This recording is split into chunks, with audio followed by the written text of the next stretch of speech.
ایک دفعہ حضرت عیسیٰ علیہ السلام کسی سفر پر جا رہے تھے۔ ایک شخص انہیں راستے میں مل گیا۔ وہ شخص کہنے لگا، حضرت میں بھی آپ کے ساتھ آنا چاہتا ہوں، مجھے اجازت دے دیں۔ حضرت عیسیٰ علیہ السلام نے کہا، چلو ٹھیک ہے۔ آپ علیہ السلام نے اسے اجازت دے دی۔ دونوں نے سفر شروع کیا۔ سفر کافی لمبا تھا۔ ایک وقت ایسا آیا، ان کے پاس جو کھانا تھا وہ تقریباً ختم ہو گیا اور انہیں بھوک لگ گئی۔ آپ علیہ السلام نے اس شخص سے پوچھا کہ تمہارے پاس کتنے پیسے ہیں؟ وہ شخص کہنے لگا، حضرت 2 درہم ہیں۔ آپ علیہ السلام نے کہا، میرے پاس 1 درہم ہے، یہ لو اور ساتھ والے گاؤں سے جا کر روٹیاں لے آؤ۔ وہ شخص ساتھ والے گاؤں میں گیا اور 3 درہم کی 3 روٹیاں لے کر وہ راستے سے آ ہی رہا تھا۔ اس نے سوچا کہ میرے پاس تو 2 درہم ہے اور حضرت کا 1 درہم ہے، تو کیوں نہ میں 1 روٹی کھا لوں تاکہ میری روٹی میں حصہ نہ ہو جائے۔ اس شخص نے راستے میں ہی 1 روٹی کھا لی۔ وہ روٹیاں لے کر آپ علیہ السلام کے پاس آیا۔ آپ علیہ السلام نے اس سے پوچھا، کتنی روٹیاں آئیں؟ اس شخص نے کہا، 2 روٹیاں آئیں۔ حالانکہ آپ علیہ السلام سمجھ گئے تھے اللہ کی نبی تھے، لیکن کہا چلو ٹھیک ہے۔ انہوں نے وہ روٹیاں کھائیں اور سفر شروع کیا تو راستے میں ایک دریا آ گیا۔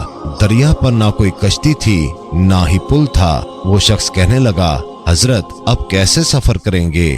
یہاں نہ تو کوئی کشتی ہے اور نہ کوئی پل ہے۔ آپ علیہ السلام نے کہا، کوئی بات نہیں، اللہ ہمارے ساتھ ہے۔ میں بسم اللہ کہہ کر سمندر میں پیر رکھ دیتا ہوں، تم بھی میرے قدم پہ قدم رکھ دینا، میرا دامن تھام لینا، تم بھی پار ہو جاؤ گے۔ حضرت عیسیٰ علیہ السلام نے بسم اللہ کہہ کر پانی پر قدم رکھا تو پانی پر چلنے لگ گئے۔ تو اس شخص نے بسم اللہ کہہ کر قدم پہ قدم رکھا تو وہ بھی پانی پر چلنے لگا۔ دونوں نے دریا ایسے پار کیا تو ان کے پیر کے تلوے تک بھی نہیں بھیگے۔ یہ اللہ کی قدرت تھی اور حضرت عیسیٰ علیہ السلام کا معجزہ بھی تھا۔ جب انہوں نے دریا پار کیا تو وہ شخص بہت خوش ہوا تو کہنے لگا، حضرت کیا بات ہے، ہم نے بغیر پل اور کشتی کے دریا پار کر لیا۔ آپ اللہ کے بڑے نبی ہیں، یہ آپ کا معجزہ ہے۔ آپ علیہ السلام نے کہا، تم کو اچھا لگا؟ وہ شخص کہنے لگا، ہاں۔ آپ علیہ السلام نے کہا، یہ اللہ کی قدرت ہے، تمہارا ایمان تازہ ہوا؟ اس شخص نے کہا، ہاں میرا ایمان تازہ ہوا اور میرا ایمان بھی بہت بڑھ گیا۔ حضرت عیسیٰ علیہ السلام نے کہا، میں اسی اللہ کا واسطہ دیتا ہوں جس کی تم بڑائی کر رہے تھے، سچ سچ بتاؤ وہ تیسری روٹی کس نے کھائی؟ وہ شخص بڑا حیران ہوا کہ حضرت کو کیسے پتا چلا کہ 3 روٹیاں آئی تھیں۔ وہ شخص کہنے لگا، نہیں حضرت میں نے نہیں کھائی، 2 ہی روٹیاں آئی تھیں۔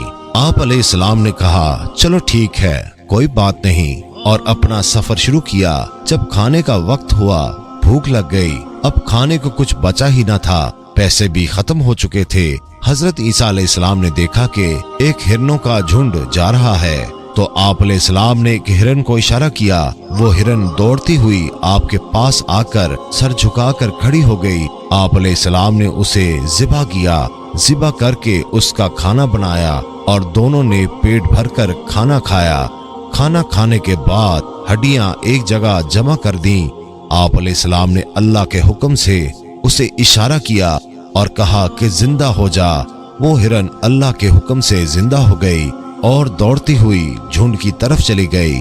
یہ دیکھ کر اس شخص کی آنکھیں پھٹی کی پھٹی رہ گئیں۔ وہ شخص کہنے لگا، بے شک آپ علیہ السلام اللہ کے بڑے نبی ہیں اور اللہ کتنی قدرت والا ہے۔ ایک ہرن کو ذبح کرنے کے بعد اس کی ہڈیاں پھر سے جڑ گئیں، وہ زندہ ہو گیا۔ واقعی آپ اللہ کے بہت بڑے نبی ہیں۔ آپ علیہ السلام نے کہا، میں تمہیں اسی اللہ کا واسطہ دے کر پوچھتا ہوں، بتاؤ وہ تیسری روٹی کس نے کھائی؟ تو وہ شخص پھر مکر گیا اور کہا کہ حضرت میں نے نہیں کھائی، 2 ہی روٹیاں آئی تھیں۔ وہ شخص جھوٹ بولتا رہا۔ حضرت عیسیٰ علیہ السلام اس کی بات کو سمجھتے رہے۔ انہوں نے اپنا سفر پھر شروع کر دیا۔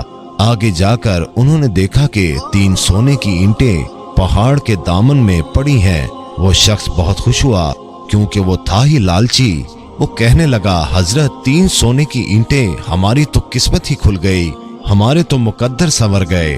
اور کہنے لگا کہ اس کی تقسیم کیسے ہوگی؟ ایک تو میں لے لوں گا، ایک آپ کی ہوگی، یہ تیسری کس کی ہوگی؟